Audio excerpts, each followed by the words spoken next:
La Voz del Archivo, un podcast del Archivo General de la Nación. En este espacio conocerás más sobre la labor de nuestra entidad, sus servicios y la importancia de los archivos en la preservación de la memoria del país. Bienvenidos. Este es un programa emitido en Radio UNAL, en el formato de la Memoria de la Nación y que hace parte del repositorio del podcast La Voz del Archivo.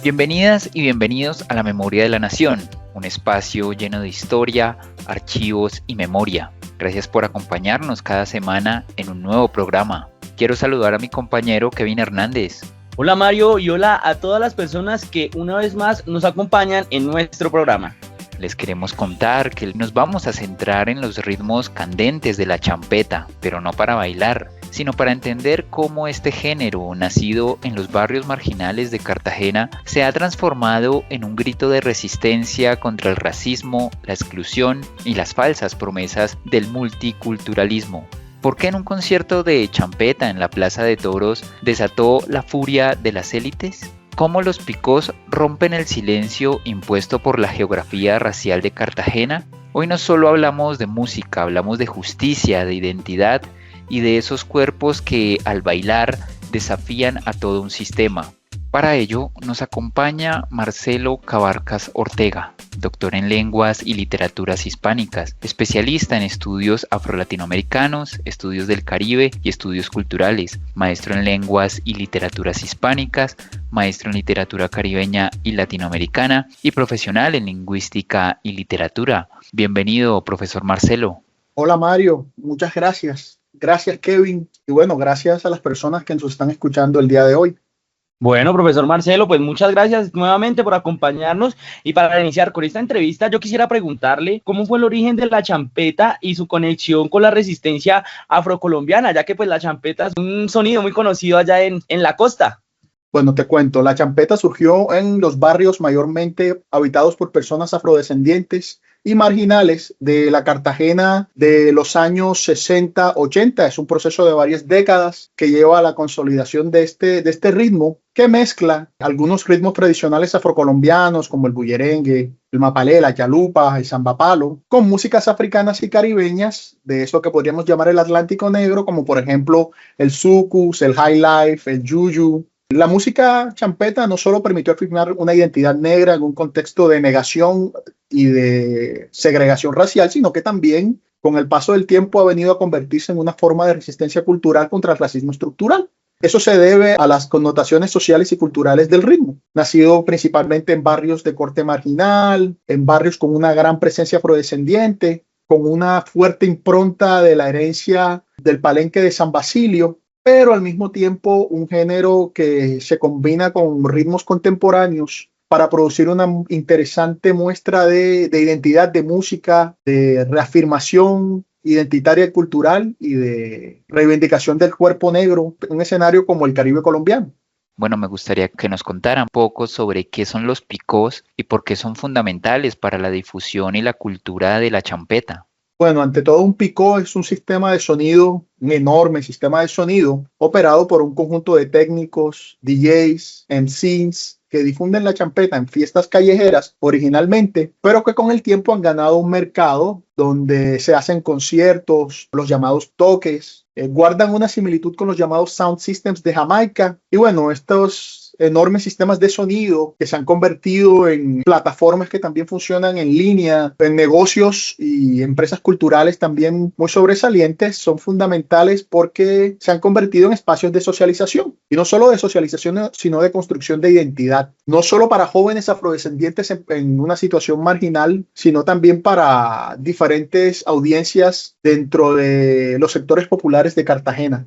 Me llamó la atención que decía que el picó pues era pues un sistema elaborado, pero ahorita podemos ver de que se volvió como algún tema más, ser un poco más pequeño como para hacer unas reuniones, personas un poco más disminuidas. Hay diferentes tipos de picós. Hay algunos de gran formato, como por ejemplo el Rey de Rocha, que es una empresa ya consolidada, tiene una gran prominencia, una gran figuración en el escenario no solo local, sino de toda la región. Y obviamente algunas personas dentro de su ámbito familiar deciden también organizar sistemas de sonido pequeños que les permiten también celebrar reuniones familiares, eventos sociales. Entonces el picó podría entenderse como un formato en diferentes escalas. Yo también quiero preguntarle y quisiera pues también que nos cuente lo que sucedió en el concierto del Día de la Madre del 2017 y cómo se evidenciaron las tensiones raciales en Cartagena a causa de lo que sucedió en este año. Bueno, lo sucedido durante el concierto de Día de las Madres del año 2017 es un episodio interesante en el sentido de que nos permite entender cómo se han venido configurando las dinámicas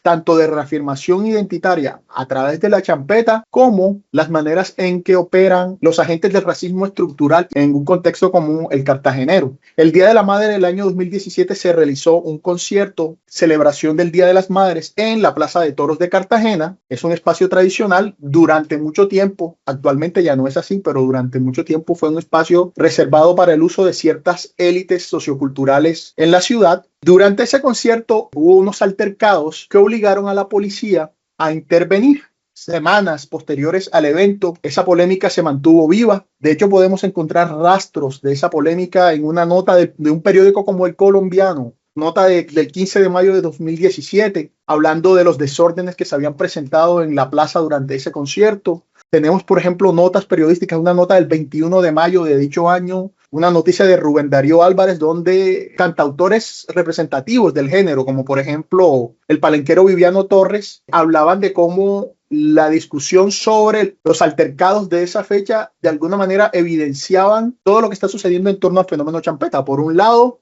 se permitió para que volvieran a expresarte la andanada de comentarios de rechazo racistas que asociaban la champeta a la violencia, a la marginalidad, al desorden. Y por otro lado estaban quienes defendían el género, un espacio donde de alguna manera los jóvenes de ciertas extracciones sociales predominantemente populares encontraban un espacio de socialización, de estar juntos y de expresión de una manera de ser, de pensar, de entender el mundo. En esa nota particular de Rubén Darío Álvarez del 21 de mayo de 2017 también se expresa poco el temor por parte de ciertos agentes culturales champetudos, por decirlo de alguna manera, por el reavivamiento de cierto discurso antichampeta con matices racistas que impedía que hubiera un debate de fondo sobre las dinámicas de exclusión, de segregación y de racismo estructural que aquejan a la ciudad y que son fallas profundas dentro de la sociedad cartagenera. A raíz de esto que nos está contando, me gustaría que nos profundizara sobre la manera en que el mestizaje en Colombia ha perpetuado la desigualdad racial. Bueno, nosotros solemos pensar y se suele decir de manera olímpica en Colombia que el mestizaje ha hecho de Colombia una democracia racial. El término de democracia racial es un concepto que ha surgido en las ciencias sociales durante las últimas décadas, precisamente para referirse a cómo los países latinoamericanos han intentado limpiar, lavar discursivamente las dinámicas de racismo y exclusión cultural y racismo epistémico a través de un discurso que prioriza la idea de mezcla, de sincretismo, pero que ha sido un instrumento mediante el cual se han invisibilizado las innegables relaciones de poder, de desigualdad que se siguen manifestando entre los diferentes sectores de la población. En el caso de Colombia, el concepto de democracia racial es un concepto que ha permitido, bajo la premisa de que todos somos una suerte de trietnia, se hagan invisibles o se echen por debajo del tapete las dinámicas de exclusión, las dinámicas de silenciamiento, de formas de ser, de formas de entender la realidad, de formas de expresar la corporalidad propias de sectores afrodescendientes e indígenas en Colombia.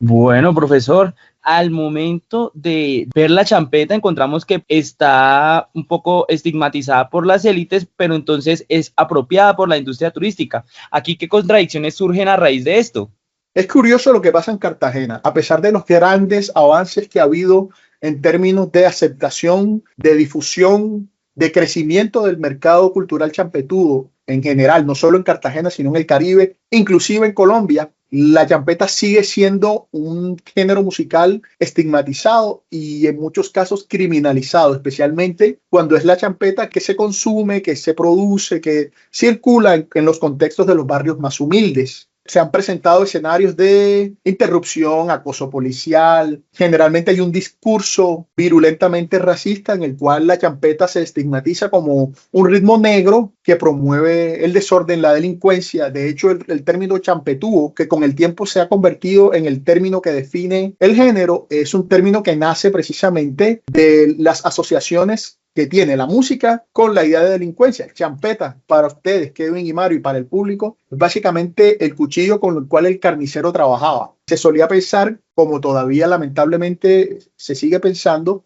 que la champeta estimulaba la delincuencia. Entonces se hace una asociación entre la idea de el cuchillo, la música y la violencia que falsamente se le asocia. Si uno revisa bien la manera en que circula y se consume la champeta en los espacios turísticos de la ciudad, que son los espacios de privilegio, uno se da cuenta que la champeta ha venido comercializándose y convirtiéndose en un bien de consumo, más bien como un producto exótico, entre comillas, para el disfrute de los turistas. Ahora, en los hoteles, en las discotecas de esos sectores se consume champeta, pero al mismo tiempo uno podría hacerse la pregunta de hasta qué punto el consumo que se hace de esa champeta en esos espacios turísticos de alguna manera no se concatena con la situación de criminalización que este mismo género sufre en espacios más populares y marginales. Hay una dualidad con la champeta en el sentido de que cuando es conveniente ciertos sectores se la apropian, las personas que realmente la producen y la consumen, esos sectores discriminados o estos sectores populares siguen enfrentando las mismas problemáticas que se presentaban cuando el género empezó a consolidarse en la segunda mitad del siglo XX.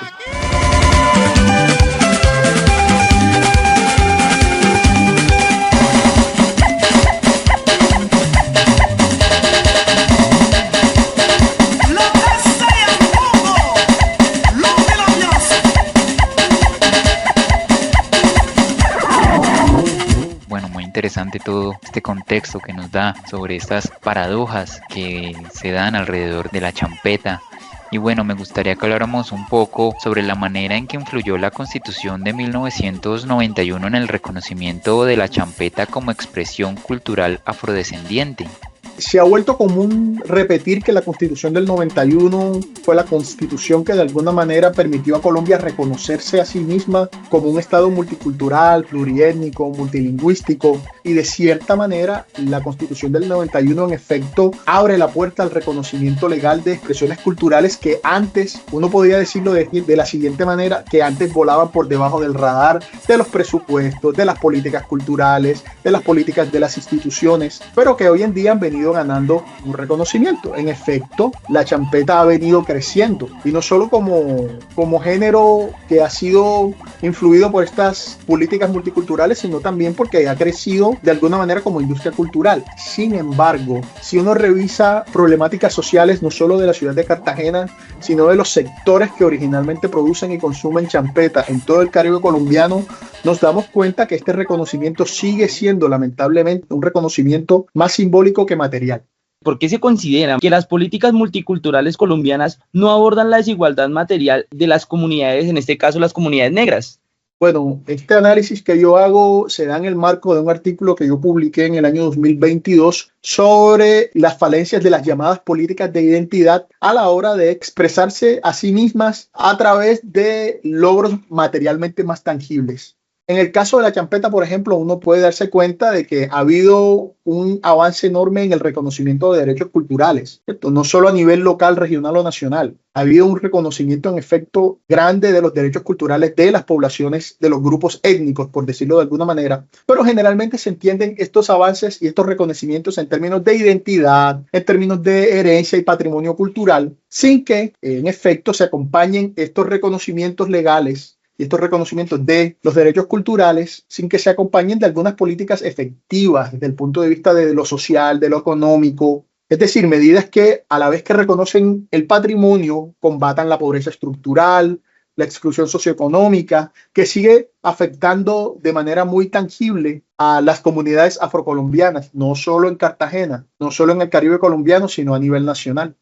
Bueno, con todo esto que usted nos está contando, ¿qué paradojas presenta ese intento de declarar la champeta como patrimonio cultural de la UNESCO? Hace algunos años, durante la investigación, esta es una investigación que se publica en el 2022, hace algunos años más o menos paralelo al fenómeno de COVID-19, se venía hablando no solo a nivel de la ciudad, sino a nivel nacional, de convertir la champeta en un patrimonio cultural de la UNESCO. Esa fue una iniciativa que llegó inclusive a instancias preliminares a nivel de Congreso colombiano. Sin embargo, la paradoja es que, aunque hay un reconocimiento que busca proteger esa cultura, esa manifestación cultural afrocolombiana, en la práctica se consolida un modelo donde el éxito simbólico de la champeta, vuelvo y lo digo, no se traduce en mejoras para los músicos o las audiencias, principalmente las audiencias en los sectores marginales y populares. Amén de que en el proceso se tiende a exotizar, es un término muy complejo, se tiende a exotizar esta manifestación cultural con el fin de convertirlo en una forma de consumo cultural turístico.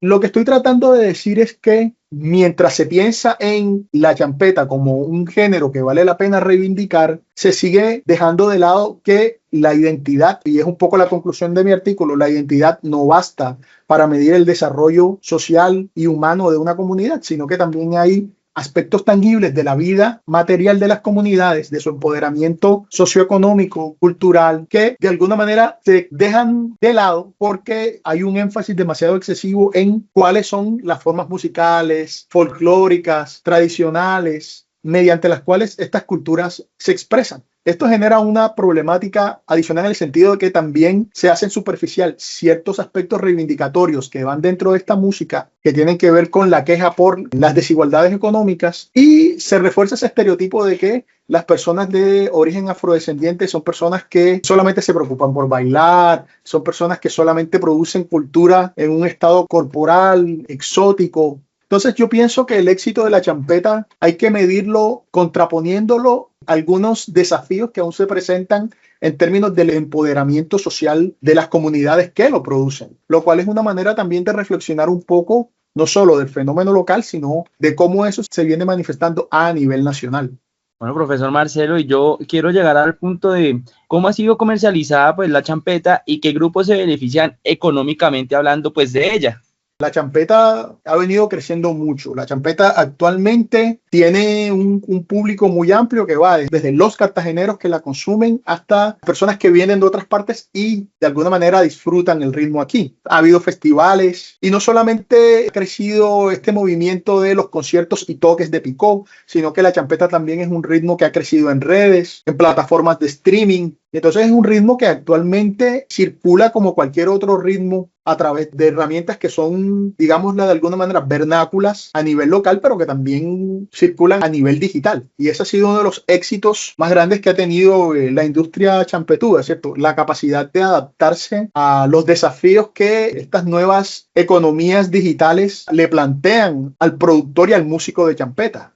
Y bueno, me gustaría que nos contara por qué afirma que la mayoría de los artistas y audiencias de champeta no ven mejoradas sus condiciones de vida pese a su éxito comercial. La investigación de la cual parte esta conversación es una investigación que intenta contraponer los logros en términos de identidad, políticas de identidad y los logros materiales y el avance del empoderamiento sociocultural de las comunidades. Los problemas que enfrentan las comunidades de base que consumen, que dieron origen a la champeta, que la hacen circular en el espacio cartagenero y caribeño en general y que la consumen, no están relacionados con algo intrínseco al género. La champeta no es en sí el problema. Lo que es problemático es la manera en que el racismo estructural mantiene una división sociorracial estricta en la ciudad y crea lo que uno podría denominar como geografías de exclusión. Cartagena es una ciudad que ha crecido durante mucho tiempo de espaldas a sus sectores populares, que son sectores mayormente afrodescendientes, y que solamente ha hecho uso de estos sectores en la medida en que les resultan funcionales al crecimiento de la economía turística.